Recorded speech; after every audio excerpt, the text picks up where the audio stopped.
હાય students, Ketan Rahul સાથે બાયોલોજીમાં સ્વાગત છે તમારું. આપણે 12 સાયન્સનું ચેપ્ટર 8 જોતા હતા, માનવ સ્વાસ્થ્ય અને રોગો. આપણે રોગો વિશે અભ્યાસ કર્યો હતો, પ્રતિકારકતા વિશે અભ્યાસ કર્યો હતો. પ્રતિકારકતા જે છે મુખ્ય બે પ્રકારની પ્રતિકારક છે. એક તો જન્મજાત હોય અને એક શું હોય, ઉપાર્જિત હોય. જન્મજાત પ્રતિકારકતા આપણે ભણી ચૂક્યા છીએ. હવે આપણે ઉપાર્જિત પ્રતિકારકતા વિશે જોઈશું.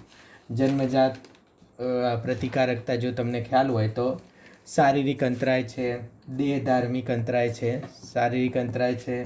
દેહધાર્મિક અંતરાય છે, પછી કોષાંતરીય અંતરાય છે અને કોષરસીય અંતરાય છે. આવી રીતે અંતરાયો આવતા હતા અને આપણે દરેકે દરેક જુઓ, શારીરિક છે, પછી દેહધાર્મિક, કોષાંતરી એટલે કોષ લેવલે, કોષરસી એટલે અંદર. અને આમાં દરેકે દરેક વસ્તુ જોયું તો આપણે ઘણા બધા WBCના ટાઈપ જોયા હતા, ઇન્ટરફેરન્સ જોયા હતા, તાવ છે, પીએચ છે, સ્ત્રાવ છે, ત્વચા છે, શ્લેષ્મ સ્તર છે, આ બધી વસ્તુ જોઈ હતી.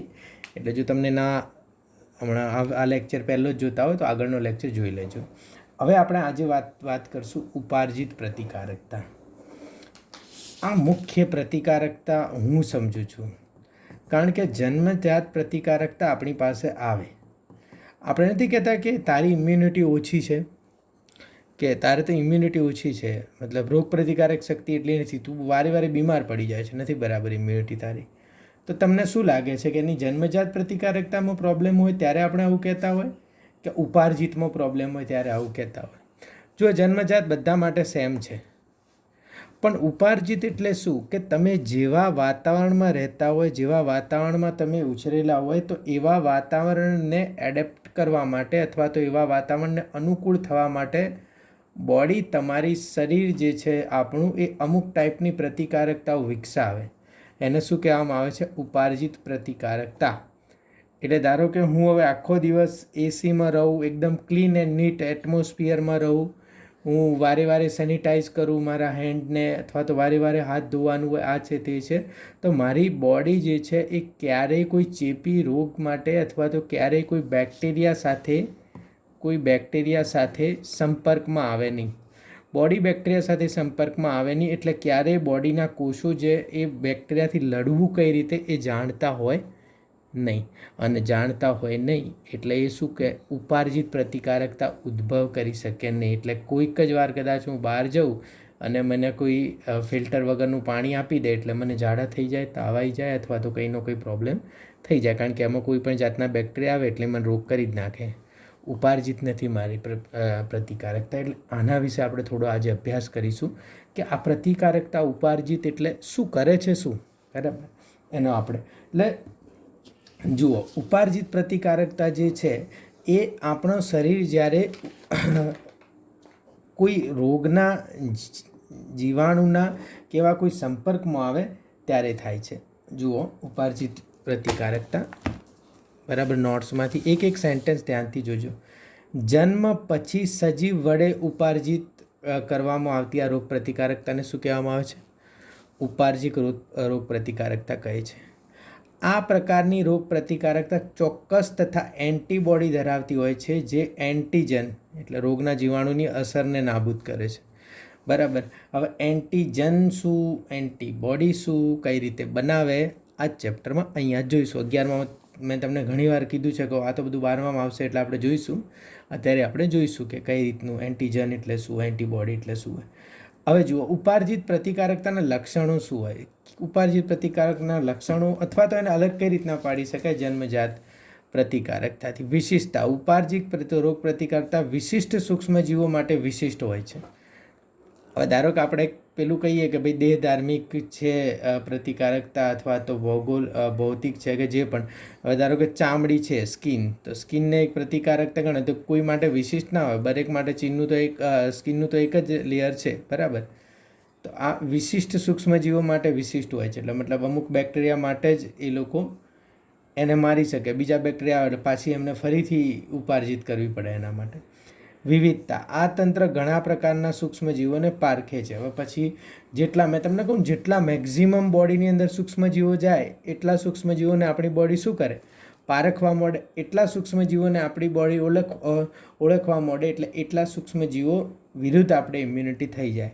પાછો એનો મતલબ એવું નહીં વિચારવાનું કે તમારે બસ ગંધાતા રહેવાનું, નાહવાનું એ નહીં, ધોવાનું એ નહીં, કારણ કે એવા ઘણા સૂક્ષ્મજીવો અથવા તો રોગો છે જે એકવાર જાય એટલે આપણું ઇમ્યુન સિસ્ટમ એમના વિરુદ્ધ કામ ના કરી શકે અને એ જ આપણું કામ પૂરું કરી દે. એટલે એવા વિરુદ્ધથી તો બચવાનું જ છે. ને અત્યારે તો કોરોના છે તો તમારે બરાબર સેનિટાઈઝ થવાનું. એટલે આનો ઊંધો મતલબ ના લઈ લેતા. આ તંત્ર ઘણા પ્રકારના સૂક્ષ્મજીવોને પારખે છે. બરાબર. સ્વ અને પરજાત વચ્ચેનો ભેદ પારખવો. આ દર વખતે નથી પારખી શકતું. પાછું હું તમને કહું, સ્વ એટલે શરીરની પેશી છે અને પરજાત એટલે વિદેશી પેશી છે. હવે ધારો કે બોડીમાં તમારા કાંટો લાગે અથવા તો કોઈ પણ એવી વસ્તુ એવી બોડીની અંદર જતી રહે જે બોડીની ના હોય. વિચાર કરો કેટલા મોટા મોટા હાડકાં બોડીમાં છે, બોડીને કંઈ પ્રોબ્લેમ નથી, પણ એવી કોઈ વસ્તુ કે એવી કોઈ નાનકડી વસ્તુ એ બોડીની અંદર જતી રહે જે શરીરની પેશીથી ના બનેલી હોય તો બોડી તરત જ એના સામે પ્રતિચાર દર્શાવે છે. ક્લિયર થઈ ગયું? સ્મૃતિ.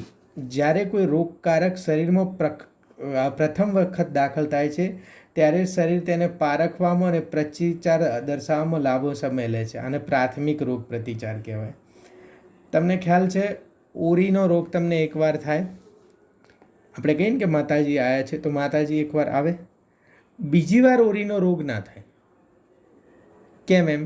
કારણ કે પહેલી વાર તો એ ઓળખે એ જીવાણુને કે આ જીવાણુ છે, જીવાણુ સામે લડે, પણ જીવાણુ વધારે હોય એટલે એ રોગ થઈ જાય આપણને. બરાબર. પણ બીજી વાર એના વિરુદ્ધ એન્ટીબોડી બનેલી હોય. ધારો કે સમજો કે 1 લાખનું સૈન્ય આવ્યું, આપણને ખબર છે કે આ લોકો 1 લાખનું સૈન્ય લઈને આવ્યા હતા, આપણી પાસે 10,000નું જ છે. તો હવે આપણને ખબર પડી જાય કે આ ટાઈપના લોકો આવશે એટલે 1 લાખનું સૈન્ય લઈને આવશે. આપણે પહેલેથી 2 લાખ તૈયાર રાખ્યા હોય. બરાબર. એટલે જેવા આવે જેવો રોગ ના થાય. એટલે એવું નથી કે એકવાર વાયરસ આવ્યા પછી બીજી વાર એ વાયરસ આપણી બોડીમાં આવતો નથી. આવે તો છે પણ ફરીથી થવાની શક્યતા નથી. બરાબર. અથવા તો ખૂબ ઓછી છે. આમાં એવું છે, કોરોના વાયરસ જે છે અત્યારે કોરોના વાયરસ છે તો એકવાર જેને ઇન્ફેક્શન થઈ ગયું એને બહુ ઓછી પોસિબિલિટી છે કે ફરીવાર થાય. ફરીવાર ત્યારે જ થાય કે જ્યારે બરાબર ઇમ્યુનિટી ડેવલપ ના થઈ હોય અથવા તો પહેલી વખતમાં જે છે પૂરેપૂરું રોગ ના કરી શક્યું હોય અથવા કોઈ પણ રીઝનના લીધે પ્રોબ્લેમ થયો હોય તો જ. એટલે બહુ રેર કેસમાં ફરીવાર કોરોના થાય. એકવાર થઈ જાય એટલે પતી ગયું. તે પ્રાથમિક રોગ પ્રતિચાર છે. બરાબર. પહેલી વાર પરંતુ આ સંઘર્ષની સ્મૃતિ રોગ પ્રતિકારક તંત્રમાં જળવાઈ રહે છે.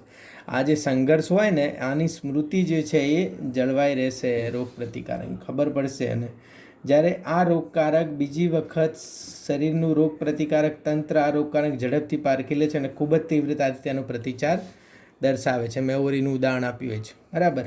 આને દ્વિતીયક રોગ પ્રતિચાર કહે છે. આને શું કહેવાય? દ્વિતીયક રોગ પ્રતિચાર. તો ક્લિયર યાદ રાખજો, પ્રાથમિક રોગ પ્રતિચાર અને દ્વિતીયક રોગ પ્રતિચાર કઈ રીતે અલગ છે. તે રોગ પ્રતિકાર તંત્રની સ્મૃતિ આધારિત હોય છે. દ્વિતીયક રોગ પ્રતિકાર છે. બરાબર. દ્વિતીય રોગ પ્રતિચાર ખૂબ જ ઝડપથી રોગકારકો પર હુમલો કરે છે. દ્વિતીય રોગ પ્રતિકાર છે એ તો ફટાફટ રોગકારકો પર હુમલો કરશે. હવે ઉપાર્જિત પ્રતિકારકતા એટલે જ આ દ્વિતીય રોગ પ્રતિકારક જે છે એ જે ઉપાર્જિત રોગ પ્રતિકારકતા. હવે આપણી પાસે 2 ટાઈપના સેલ છે. બરાબર. આપણી પાસે 2 ટાઈપના સેલ છે પ્લાઝ્મા કોષો જેવા છે, બીટા કોષો અને ટી કોષો. આ જે છે આ બંને કોષો જે છે એ રોગ પ્રતિકારકતામાં કામ આવે છે. બીટા કોષો શું ઉત્પન્ન કરશે? બરાબર યાદ રાખજો, એન્ટીબોડી ઉત્પન્ન કરશે. અને ટી કોષો જે છે એને શું કરશે? મદદ કરશે. પણ એ એન્ટીબોડી ઉત્પન્ન નહીં કરે. ટી કોષોનું કામ બીજું છે અને બીટા કોષોનું કામ બીજું છે. એના આધારે પાછા એના 2 ભાગ પડશે. ક્લિયર થયું? બીટા કોષો છે અને ટી કોષો છે. હવે 2 ભાગ પડશે. ઉપાર્જિત રોગ પ્રતિકારક 2 પ્રકારની હોય છે. Antibody, first antibody mediated immune system. બરાબર. એન્ટીબોડી મધ્યસ્થી રોગ પ્રતિકારક તંત્ર. એન્ટીબોડી મતલબ એન્ટીબોડીથી એનું કામ થાય. EMIS antibody mediated immune system. બરાબર. તો એન્ટીબોડી મધ્યસ્થી એન્ટીબોડી મધ્યસ્થી રોગ પ્રતિકારક તંત્ર. ક્લિયર થઈ? તો આ બે વસ્તુઓ જે છે. હવે આ શું છે? હ્યુમર અથવા આને હ્યુમરલ ઇમ્યુન સિસ્ટમ કહેવાય. ઘણા બધા પ્રશ્નો આવશે એટલે તમને યાદ રહી શકશે. અથવા તો કોષ રસીય રોગ પ્રતિકારક તંત્ર કહેવાય. તો એન્ટીબોડી મેડિએટેડ ઇમ્યુન સિસ્ટમ એટલે એન્ટીબોડીથી એનો પ્રતિચાર થાય, બરાબર. હ્યુમરલ ઇમ્યુન સિસ્ટમ કહેવાય અને કોષ રસીય રોગ પ્રતિકારક તંત્ર કહેવાય, કારણ કે એન્ટીબોડી એકચ્યુઅલી બીટા કોષોના કોષરસમાંથી ઉત્પન્ન થશે. 2 સેલ મેડિએટેડ ઇમ્યુન સિસ્ટમ બીજી, બરાબર, અથવા તો ટી સેલ ઇમ્યુનિટી. આ ટી સેલ દ્વારા જે ઇમ્યુનિટી આપવામાં આવે સેલ મેડિએટેડ ઇમ્યુન સિસ્ટમ. હવે આ શું છે? કોષરસીય રોગ પ્રતિકારક શક્તિ, બરાબર. અહીંયા એન્ટીબોડી મધ્યસ્થી હતું, અહીંયા કોષીય મધ્યસ્થી રોગ પ્રતિકારક તંત્ર છે. ક્લિયર થયું? કોષીય પ્રતિકારક તંત્ર અને કોષરસીય રોગ પ્રતિકારક તંત્ર. 2 ક્લિયર થઈ ગયા. હવે આપણે આજે સમજવાનું ટ્રાય કરશું. એન્ટીબોડી મેડિએટેડ ઇમ્યુન સિસ્ટમ શું હોય? જો તે એન્ટીબોડી ધરાવે છે, એની પાસે એન્ટીબોડી હોય. એન્ટીજન સામે પ્રતિકારક આપતા ખાસ પ્રોટીન કે જેઓ રુધિરમાં, પ્લાઝમા અને લસિકા કણોની જેમ તરલ હોય છે. હવે આજે આપણે એન્ટીબોડી એન્ટીજન સમજીએ. આપણું સેલ છે અથવા તો આપણો કોઈ પણ બાહ્ય પદાર્થ, કોઈ પણ વસ્તુની બાહ્ય કોઈ એવું પ્રોટીન આવે જે આપણા સેલના અંદર પ્રવેશવાનો ટ્રાય કરે, તો એ પ્રોટીનને આપણે શું કહીએ છીએ? એન્ટીજન. જો એન્ટીજન ને એન્ટીબોડી બંને પ્રોટીન હોય. આ બહારનું કોઈ એવી વસ્તુ અથવા તો બહારનો કોઈ એવો ફોરેન પાર્ટિકલ, વાયરસ હોય કે ગમે તે હોય, એ જે પણ આવે ને, ઓળખ્યા પહેલાં આપણે એને શું કહીએ? એન્ટીજન. એન્ટીજન એનું શું નામ છે? જનરલ નામ છે કે ભાઈ કોઈ એન્ટીજન આવી ગયો હશે. આપણે એન્ટીજન જ્યારે આપણે કહેતા હોય ત્યારે આપણે ક્લિયર ના હોઈએ. પછી આપણને ખબર પડે કે આ જે એન્ટીજન હતો એ વાયરસ છે, એ આ વાયરસ છે, આવો વાયરસ છે, અથવા તો બેક્ટેરિયા છે, અથવા તો આ છે, અથવા તે છે. તો આ એન્ટીજન જ્યારે આપણા સેલમાં આવે ત્યારે આપણા સેલના ઉપર જે છે આવી રીતના રિસેપ્ટર કોષો હોય, એટલે એને શું કહેવાય? ગ્રાહી કોષો હોય. આ એન્ટીજન ગ્રાહી કોષો સાથે જોડાય અને સેલની અંદર પ્રવેશે છે, અથવા તો ગ્રાહી કોષો સાથે જોડાય અને આ સેલને અલગ અલગ ટાઈપના આદેશો આપે છે. હવે જ્યારે આ એન્ટીજન અંદર જશે ત્યારે ઘણી બધી વસ્તુઓમાં આગળ પાછળ કરશે, કારણ કે કોષની અંદર જશે. સેલની અંદર વાયરસ શું હોય? વાયરસ અંદર જતો રહે સેલના અંદર. હવે વાયરસ છે શું? આરએનએનો ટુકડો. અને આરએનએ શું કરશે? અંદર આ કોષ કેન્દ્રની અંદર જશે. અંદરથી જે પ્રોટીન બનાવવાની વાતો હશે ને, આપણું કોષ જે પ્રોટીન બનાવતું છે ને, આડાઅવળા પ્રોટીન બનાવવાના આપશે, એટલે આપણે ખાંસી થશે, શરદી થશે, શ્વાસ નહીં લેવાય, અલગ ને અલગ પ્રોટીન બનાવશે, એટલે આપણા કામમાં ઘણા બધા વિક્ષેપો પાડશે. હવે આને રોકવા માટે શું કરશે? જેવું જ એન્ટીજન બહારથી આવે ને, બોડીની સિસ્ટમને ખ્યાલ પડી જાય કે આ બહારનો પાર્ટિકલ છે, આપણી પેશીથી બનેલો નથી, એટલે આજુબાજુ એન્ટીબોડી આવીને જોડાઈ જાય. એના આજુબાજુ શું થાય? એન્ટીબોડી આવીને આ એન્ટીજનની આજુબાજુ જોડાઈ જાય. હવે આ એન્ટીજનની આજુબાજુ એન્ટીબોડી જોડાઈ જાય એટલે આ એન્ટીજન પછી શું કરશે? આને 2 વસ્તુ કરશે એન્ટીબોડી. કંઈ તો આને ન્યુટ્રલાઇઝ કરી દેશે, મતલબ એવી રીતના કરી દેશે કે કંઈ કામ નહીં કરી દે. કંઈ તો આને શું કરશે? લાઇસોઝોમમાં લઈ જઈ અને ફોડી નાખશે, બરાબર. કંઈ તો વિનાશ કરશે અથવા તો ન્યુટ્રલાઇઝ કરી શકશે. 2 વસ્તુ કરશે. હવે આ જ્યારે એન્ટીજન પહેલી વારમાં આવે છે, જ્યારે એન્ટીજન આવે છે ત્યારે એન્ટીજન કેવો છે, શું છે, એનું સ્ટ્રક્ચર શું છે, આપણને ખ્યાલ નથી. પણ જ્યારે એનો એન્ટીજન બીજી વાર આવે ત્યારે આપણને ખ્યાલ પડી જાય છે. આપણી પાસે કમ્પ્લીટ એનું સ્ટ્રક્ચર હોય છે. એ સ્ટ્રક્ચર કઈ રીતના સેટ કરવું આપણને ખબર હોય છે, બરાબર. તો આ જે છે, હવે તમે જ્યારે એન્ટીબાયોટિક આપણે લેતા હોય ને, આપણે કઈ ગોળીઓ લઈએ છીએ? એન્ટીબાયોટિક. હવે આ એન્ટીબાયોટિક શું છે હું તમને કહું. એન્ટીબાયોટિક જે છે જીવાણુ સામેના જીવાણુ છે. એક તો એન્ટીબાયોટિક એટલે એન્ટીબેક્ટેરિયલ. બાયોટિક વર્ડ શાના માટે છે? બેક્ટેરિયા માટે. એટલે ગામડાના જે ડૉક્ટરો વાયરલ રોગો માટે એન્ટીબાયોટિક આપે છે એ ના અપાય. આ બેક્ટેરિયા માટે છે. હવે તમે મને સમજો કે આ બેક્ટેરિયા જ્યારે આપણા બોડીની અંદર જાય ત્યારે આ એન્ટીબાયોટિક કામ શું કરે છે, અથવા તો એન્ટીબાયોટિક આપણા બોડીને કેવી રીતે તૈયાર કરે છે કે આ બેક્ટેરિયા જ્યારે આપણી બોડીની અંદર ગયો અથવા તો એનો ગ્રોથ થયો ત્યારે અહીંયા આ એન્ટીબાયોટિક લેવાથી આ બેક્ટેરિયાના વિરુદ્ધ વધારેમાં વધારે એન્ટીબોડી ઉત્પન્ન થાય છે. સમજો કે આ બેક્ટેરિયા તો ધારો કે 10 જ છે, પણ જ્યારે આપણે એન્ટીબાયોટિક લઈએ ને તો આના આ બેક્ટેરિયાનું સ્ટ્રક્ચર આ એન્ટીબાયોટિક લઈને બોડીની અંદર જાય એટલે બોડીને શું લાગે?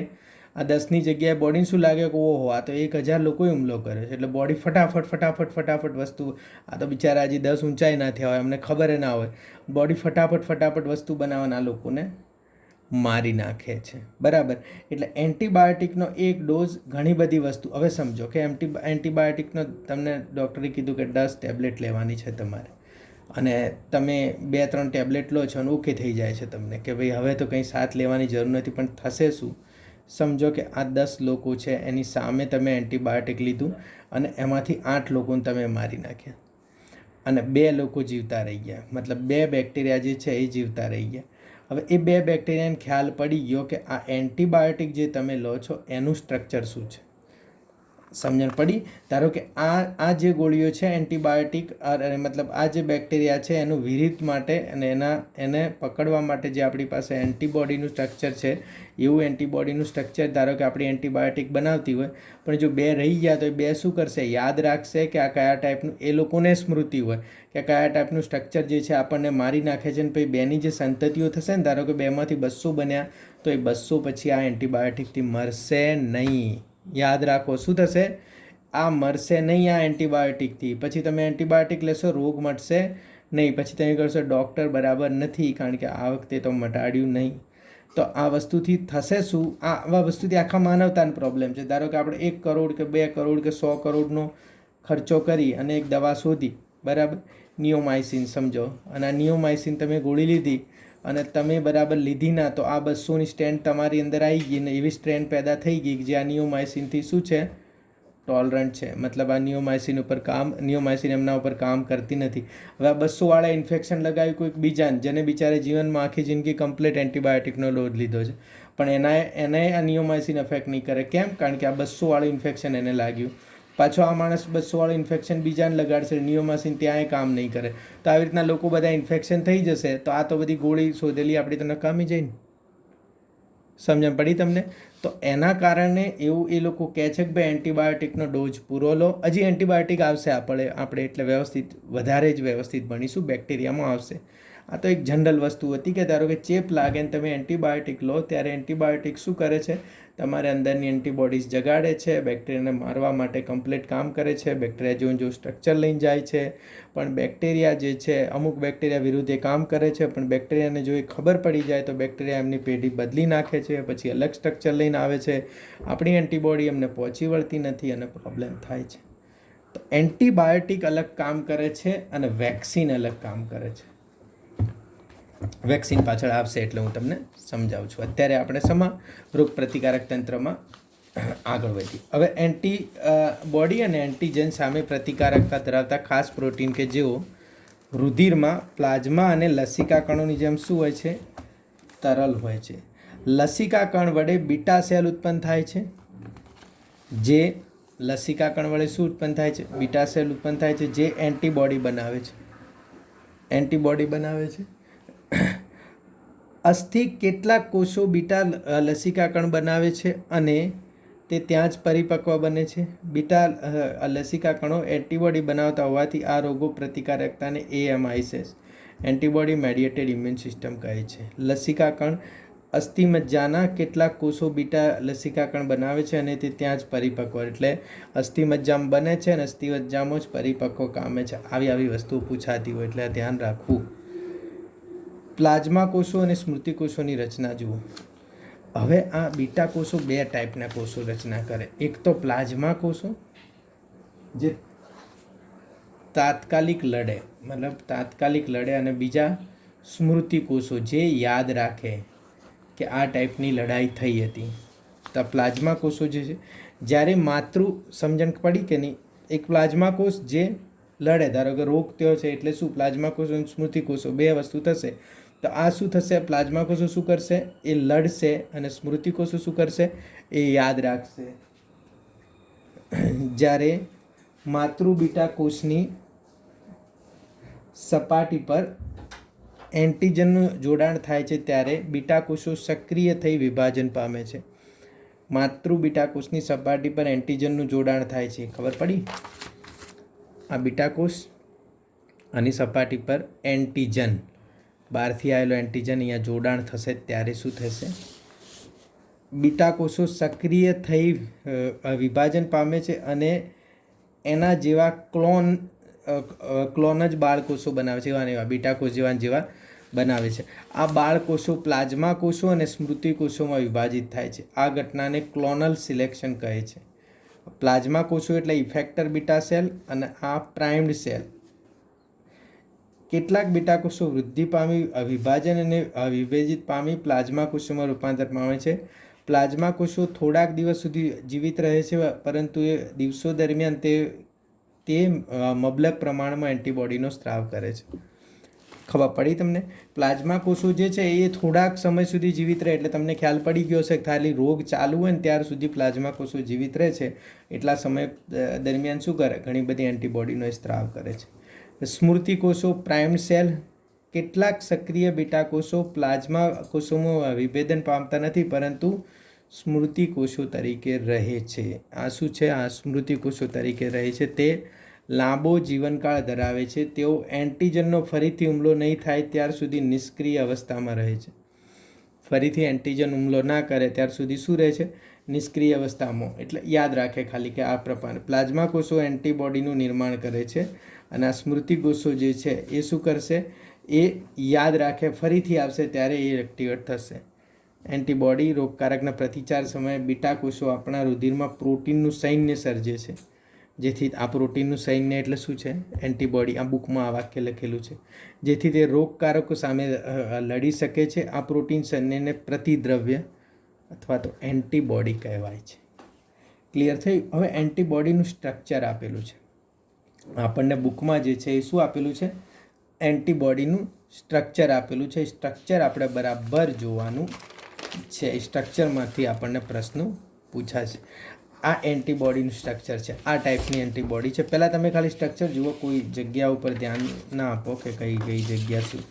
જુઓ, આ ટાઈપનું વાય આકારનું સ્ટ્રક્ચર છે. આ ટાઈપનું છે ને વાય આકારનું સ્ટ્રક્ચર છે. આવી રીતનું છે. બરાબર. હવે તમને કોઈ કહે કે આમાં ભારે શૃંખલા અને હલકી શૃંખલા ઓળખો તો કેટલું ઇઝી છે. આટલી બધી મોટી છે, આ શું છે? આ ભારે શૃંખલા છે કે નહીં? એન્ટીબોડીની. અને હલકી શૃંખલા એટલે આ જે ઇઝીલી છે એ હલકી શૃંખલા છે. બરાબર. હવે તમને કહે કે હલકી શૃંખલાનો અચળ ભાગ કયો છે? અચળ ભાગ એટલે પરિવર્તન ના હોય. મતલબ આ બાજુની ખાંચ છે ને, આ અચળ ભાગ છે, કારણ કે આખો સીધો છે ને અહીંયા શું થશે? અહીંયા આવી રીતે ખાંચા આવશે. ધારો કે આ છે ને, તો અહીંયા આવી રીતના આમ ખાંચા આવશે. આ ભાગ જુઓ, આ ખાંચાવાળો છે ને, ખાંચાવાળો. એટલે આ જુઓ, ભારે શૃંખલાનો આ ભાગ છે એ શું છે? પરિવર્તનશીલ ભાગ છે. અને આ જે ભાગ છે અંદરવાળો ભાગ, અને આ જે ભાગ છે આ ભાગ છે પરિવર્તનશીલ ભાગ છે. અને આ જે ભાગ છે એ શું છે? અપરિવર્તનશીલ ભાગ અથવા તો અચળ ભાગ છે. આ જે છે હળવી શૃંખલાનો શું છે? અચળ ભાગ છે અને અંદરવાળો પરિવર્તનશીલ ભાગ છે. Same to same. હળવી શૃંખલા, एंटीजन बंधन करता स्थान और पेरेट. હવે જુઓ, સમજી લો બરાબર. એન્ટીજનનો આ જે ઉપરવાળો ભાગ છે ને, આ બધા આપણી પાસે 4 કે 5 પ્રકારના એન્ટીજન છે. એમાંથી જે આ ઉપરવાળો આ જે ભાગ છે ને, આ પરિવર્તનશીલ ભાગ છે. મતલબ આટલો ભાગ છે એ શું છે? એ બદલાય છે અલગ અલગ એન્ટીજનમાં. બાકી બધું સેમ ટુ સેમ હોય. આ બંને એન્ટીજનોને ડાયસલ્ફાઇડ બોન્ડથી જોડેલા હોય. ઉપરનો ભાગ N બનેલો હોય, નીચેનો C થી બનેલો હોય. આવી રીતના આ ભારે શૃંખલા છે, હળવી શૃંખલા છે. ભારે શૃંખલાની બહારની બાજુ છે એ અપરિવર્તનશીલ ભાગ અથવા તો અચળ ભાગ છે. અંદર જે છે એ ખાંચાવાળો ભાગ છે. અલગ અલગ ટાઈપના ભાગ જોડાયેલા છે અને બધા શાનાથી જોડાયેલા હોય છે? સલ્ફાઇડ બોન્ડથી. તો સલ્ફાઇડ બોન્ડથી 2 ભારે શૃંખલાઓ જોડાયેલી હોય છે અને સલ્ફાઇડ બોન્ડથી જે અંદરની શૃંખલાઓ જે છે એ પણ જોડાયેલી હોય છે. ક્લિયર થયું? તો આ રીતના કામ છે. જુઓ, આ ક્લિયર કટ તમારી આકૃતિ જોઈ લો. આ જે છે આ ભાગ છે પરિવર્તનશીલ ભાગ છે. આ જે નાની દર્શાઈ છે આ શું છે? આ સલ્ફાઇડ બોન્ડ છે. એટલે હકીકતમાં તમને દેખાય છે સીધું, પણ આ સીધું નથી. બધા નાના ટુકડા છે, એટલે સલ્ફાઇડ બોન્ડથી આપણે જોડવા પડે છે.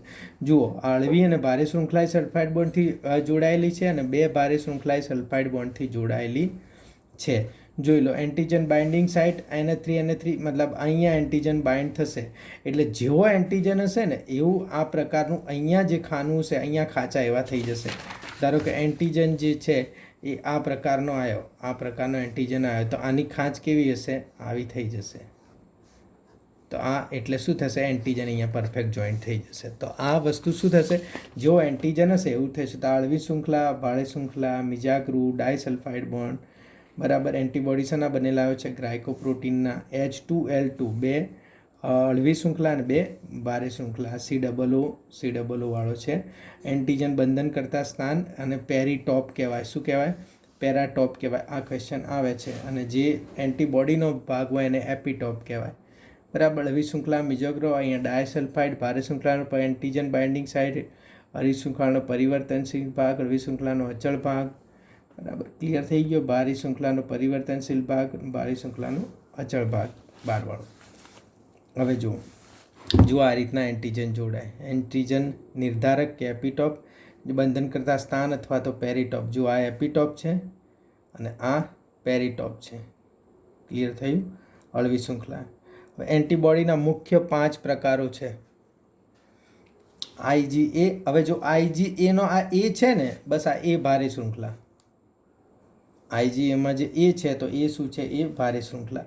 ઇમ્યુનોગ્લોબ્યુલિન આલ્ફા, IgM ઇમ્યુનોગ્લોબ્યુલિન મી, IgE immunoglobulin epsilon, IgD immunoglobulin delta અને IgG ઇમ્યુનોગ્લોબ્યુલિન ગામા. ક્લિયર થયું? આટલા 1 2 3 4 5 5 પ્રકારની એન્ટીબોડી છે આપણી પાસે. હવે આમાં મ્યુ છે, એપ્સિલોન છે અને ગામા છે. આ ત્રણમાં આવું સ્ટ્રક્ચર આવતું નથી. જનરલી આ જનરલ સ્ટ્રક્ચર IgG, IgA અને IgDમાં હોય છે. એમાં થોડું ઘણું બદલાવ હોય છે. આટલી મોટી લાંબી ભારી શૃંખલા નથી હોતી, એ ટાઈપના બદલાવ હોય છે. તો આ સ્ટ્રક્ચર એમાં આવતું નથી. બરાબર. હવે જુઓ એન્ટીબોડી જે છે, હવે બુકમાં તો ખાલી એમ જ એન્ટીબોડી લખેલા છે. આપણે એના વિશે થોડું ઘણું જાણવું પડશે. હવે આપણે થોડું ઘણું જાણીને શું? ઇમ્યુનોગ્લોબ્યુલિન ગામા એટલે શું? તે સૌથી વધારે પણ જોવા મળતી એન્ટીબોડીઝ છે. જે કુલ એન્ટીબોડીના 80% જેટલા પ્રમાણમાં હોય છે. તે રુધિર અને આંતરાલીય પ્રવાહીના મુખ્ય ઇમ્યુનોગ્લોબ્યુલિન છે, જે જરાયુમાંથી પસાર થવાની ક્ષમતા ધરાવે છે. જ્યારે જરાયુ ભણશું, બરાબર, ચેપ્ટર 3 ભણશું, ત્યારે IgG આપણે જોઈશું. જરાયુમાંથી પસાર થઈ જાય એટલે આ માતામાંથી બાળકમાં જાય. તે સૌથી સૂક્ષ્મ ઇમ્યુનોગ્લોબ્યુલિન છે. તે મનુષ્યના ભ્રૂણને રોગ પ્રતિકારક શક્તિ પૂરી પાડે છે. બરાબર. IgG. ક્લિયર થયું? IgA immunoglobulin alpha. દેખો ઇમ્યુનોગ્લોબ્યુલિન એટલે તમને ખબર પડી કે આ બધા પ્રોટીન છે. IgA બીજા નંબરના સૌથી વધુ માત્રામાં જોવા મળતા એન્ટીબોડીઝ છે. 10 થી 15% પ્રમાણ. તે સૌથી વધારે આ જોવા છે. તે લાળ, શ્લેષ્મ, પરસેવો, આંસુ જેવા સ્ત્રાવોમાં હાજર હોય છે. તે મુખ્યત્વે કોલાસ્ટ્રમ એટલે માતાનું જે સૌથી પહેલું ધાવણ આવે ને બાળક આવ્યા પછી, એને શું કહેવાય? કોલાસ્ટ્રમમાં જોવા મળતા પ્રાથમિક એન્ટીબોડી છે. IgA કોલાસ્ટ્રમમાં જોવા મળે. એટલી વાર પૂછીને ઘસાઈ ગયો એટલે હવે તો નહીં પૂછાય કદાચ, પણ તોય પૂછાય તો યાદ રાખજો. માતાનું સૌથી પહેલું ધાવણ જે છે એ IgA છે. તે શ્લેષ્મ સ્તર અને શરીરની બાહ્ય સપાટીનું રક્ષણ તથા શ્વાસમાં લેવામાં આવેલ રોગકારક સામે રક્ષણ આપે છે. બરાબર. IgA. IgD immunoglobulin delta. તે કુલ એન્ટીબોડીના 0.2% હોય છે. તેઓ રુધિરમાં લસિકા કણોની સપાટી પર અલ્પ માત્રામાં હાજર હોય છે. બીટા લસિકા કણોને ઉત્તેજવાનું તથા રોગ પ્રતિકારક પ્રક્રિયાઓનો વિકાસ અને પરિપક્વન જે છે એ IgD કરે છે. બરાબર. ક્રોપો એન્ટીબોડી એટલે મળ દ્વારા જે ઉત્સર્જિત થતું હોય ને, તો એ IgA છે. આ એક્સ્ટ્રા પોઈન્ટ છે. એવા એક્સ્ટ્રા પોઈન્ટ છે જે પાછળથી મળેલા છે, તો એ એડ કરેલા છે આપણે. બરાબર. હવે IgE છે એ શું છે?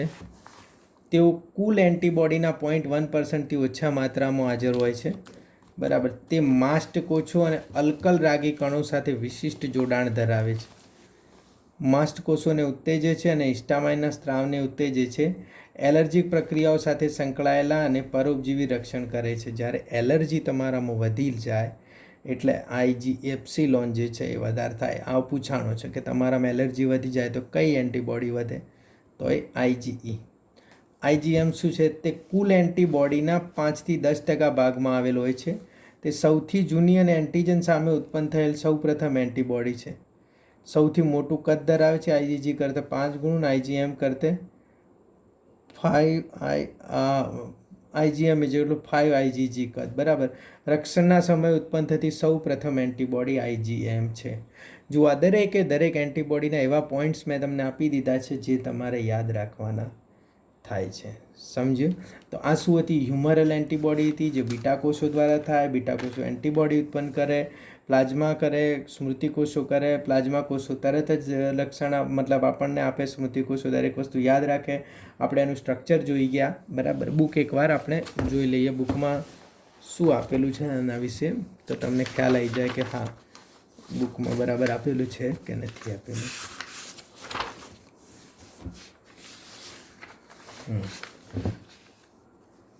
જો આ હળવી ચેન છે, આ ભારે ચેન છે. આ હળવી ચેન છે, આ ભારે ચેન છે. એન્ટીજન બાઇન્ડિંગ સાઇટ છે, એન્ટીજન બાઇન્ડિંગ સાઇટ છે, બરાબર. કાર્બન છે, અહીંયા નાઇટ્રોજન છે, અહીંયા બધા ડાયસલ્ફાઇડ બોન્ડ જોડાયેલા છે. ઘણીવાર પૂછાય છે કે હળવી ને ભારે શૃંખલા કયા બોન્ડ દ્વારા? ડાયસલ્ફાઇડ. પછી ભારે શૃંખલાઓ કયા બોન્ડ દ્વારા? ડાયસલ્ફાઇડ. એવી રીતે જોડાયેલી હોય છે. જુઓ, ઉપાર્જિત રોગ પ્રતિકારકતા શું કહે છે?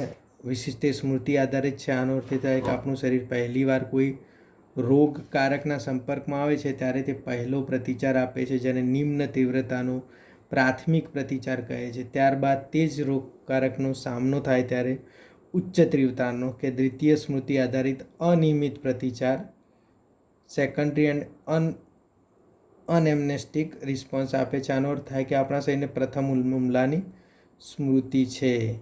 પ્રાથમિક અને દ્વિતીય પ્રતિચાર આપણા રુધિરમાં હાજર રહેલા 2 પ્રકારના લસિકા કોષો દ્વારા થાય છે, બીટા લસિકા કોષો અને ટી લસિકા કોષો. રોગ પ્રતિચારના સમયે બીટા કોષો આપણા રુધિરમાં પ્રોટીનનું સૈન્ય સર્જે છે, બસ આ જ એન્ટીબોડી, જેથી તે રોગકારકો સામે લડી શકે. આ પ્રોટીન સૈન્યને પ્રતિદ્રવ્ય કહેવાય છે. ટી કોષો એન્ટીબોડી સર્જતા નથી, બરાબર યાદ રાખજો, પરંતુ બીટા કોષોને એન્ટીબોડીના નિર્માણમાં શું કરે છે? સહાય કરે છે. પ્રત્યેક એન્ટીબોડીની આણ્વિક રચનામાં 4 પોલીપેપ્ટાઇડ શૃંખલાઓ આવેલી હોય છે. 2 નાની હળવી શૃંખલા અને 2 ભારે શૃંખલાઓ. માટે તેને H2L2 સ્વરૂપે દર્શાવે છે. આપણા શરીરમાં વિવિધ પ્રકારની એન્ટીબોડી સર્જાય છે. IgA, IgM, IgE, IgG. આકૃતિ 8.4 એન્ટીબોડી રચના આપેલ છે. એન્ટીબોડી રુધિરમાં જોવા મળે છે. તે તેમને તરલ પ્રતિકારકતા પ્રતિચાર, હ્યુમરલ ઇમ્યુન રિસ્પોન્સ, કારણ કે તરતી હોય તરલ પદાર્થ કહેવાય છે, જે ઉપાર્જિત પ્રતિકારના 2 પ્રકારોમાંનો એક છે. જુઓ, પ્રકારો આપી દીધા, દરેક વસ્તુ આપી દીધો. આટલા સુધી આપણે આજે ભણ્યા. બીજો પ્રકાર શું છે? કોષીય મધ્યસ્થી. આપણે નેક્સ્ટ લેક્ચરમાં કવર કરશું. કમ્પ્લીટ વાંચી લેજો આ વસ્તુઓ. તમને ના ખબર પડે તો કોમેન્ટ સેક્શનમાં મને જાણ કરજો. Thank you friends.